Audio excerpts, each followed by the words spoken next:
Nous sommes ensemble donc jusqu'à 13h60 avec vous, Audrey. À Rennes, un jeune homme d'une vingtaine d'années a été tué à coups de couteau. Le week-end. Bonjour Thierry. Carisseur, dit-il, journaliste. Justement, la personne qui va venir. Terrible, c'est que ça se passe quasiment, derrière, Naïma? Écoutez, moi j'ai écouté avec attention. Citoyens que nous sommes, le droit fort, c'est la sécurité, la protection auquel on doit Mettez de la police municipale. travailler au quotidien. Et puis il faut sortir du dogmatisme. Ah oui, mais c'est compliqué, on le voit bien. La vérité, c'est que On peut décréter qu'on va être en guerre. Facho, allez, on va dire les choses, de dire ça. Pour ce système d'écosystème qui empêche les habitants Vivre leurs parents. Mais ne dites pas des choses. On reprendra ce débat. On reprendra ce débat. Week-end, en ce dimanche, on présente notre équipe du dimanche, ma chère Audrey. Et demain s'ouvre le procès Samuel Paty.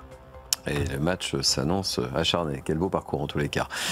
De ce procès, évidemment, on a beaucoup de questions à Berthaud. Vous évoquiez à l'instant, Thierry, près d'un an après la mort de Thomas, à Crépol, un autre rugbyman de Romans-sur-Isère a été tué, un joueur de rugby de 22 ans. L'ensemble du club.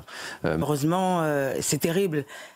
Aujourd'hui, ce qui se passe aujourd'hui dans beaucoup de villes, c'est même plus le vivre ensemble, c'est vivre entre eux. Confirme que nous n'en avons pas pour le moment. Question. C'est insupportable, ces condoléances et ces indignations À géométrie variable, sélectives, c'est terrible. On marque une... Cette question, qui sera le prochain président des États-Unis?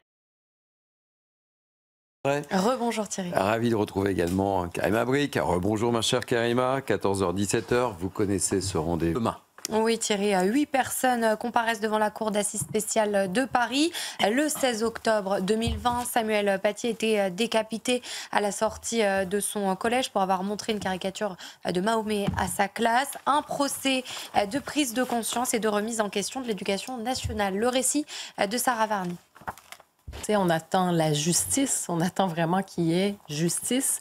Et on a... Sur un point de deal au moment des faits. Plus tard dans la soirée, un autre homme a été grièvement blessé, là encore à coups de couteau. Pour Carl Olive, l'armée doit être déployée. Écoutez-le, il était l'invité de Radio J ce matin.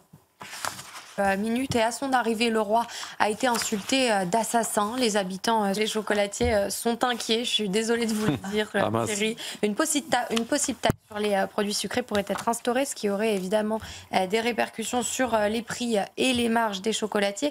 Écoutez ce reportage au Salon du Chocolat tourné hier avec Juliette Sada. Mais pas le droit. Désolée.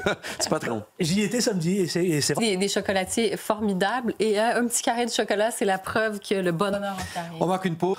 Peut-être. On a le flash, mais oui. J'étais parti. Pardonnez-moi, Audrey, on a le flash. On y va. À Louvciennes, dans les Yvelines, une femme. Il y a pas de Comment aurais-je pu vous oublier? Mais comment? Ça arrive à tout le monde. Comment ce drame dont on vous parle depuis... Et un joueur de rugby de 22 ans est mort dans une fusillade à l'entrée d'une boîte de nuit. Une fusillade liée au trafic de stupéfiants selon les premiers éléments de l'enquête. On va voir ce sujet avec les premiers éléments racontés par Sarah Varny. La mère de Crépol, notre ami Adil, ou Bruno Retailleau a beaucoup insisté sur la mexaquiné. De deal au moment des faits. Plus tard dans la soirée, un autre homme a été grièvement blessé, là encore à coups de couteau. Écoutez la réaction d'Agnès Pannier-Runacher sur les liens entre les faits divers et le narcotrafic. Je crois qu'elle a pris toutes les dispositions légales pour pouvoir lutter contre la mafia. C'est un travail qui a pris dans la procédure. Vraiment, des erreurs administratives avaient été constatées, ce qui avait permis de relever. Contrasté, je dirais. Oui, c'est le résultat d'une enquête du groupement des hôtelleries et des restaurations d'Île-de-France. Le secteur a connu une baisse importante du chiffre d'affaires pendant l'été. Reportage d'Antoine Durand et le récit de Florian Doré. De la journée, à son arrivée, le roi Felipe et le Premier ministre Pedro à Louvciennes, dans les Yvelines, une femme a été étranglée à mort par son ex. Bon. Ouais. Et suite au décès de Nicolas, 22 ans, les habitants de Saint-Péray réagissent. Saint-Péray, c'est la commune où le drame a eu lieu, une commune de 7000 habitants. Les habitants sont partagés entre choc et émotion. Ils s'interrogent sur la sécurité dans leur petite commune d'Ardèche. Tancred Guillotel et Bambagay pour avoir recueilli les témoignages et le récit de Sharon Camara. Sera votre invité Thierry juste après le journal pour réagir donc sur ce sujet. En Espagne, cette image, c'est sûrement l'image de la journée. À son arrivée, le roi Felipe, les inondations à cause donc évidemment de ces événements. Et le bilan continue de s'alourdir en Espagne. Au moins 213 personnes ont perdu la vie. Pour poursuivre les recherches et venir en aide aux sinistrés, au total 10 000 policiers et gardes civils sont déployés. Le résumé avec Mathilde Ibanez.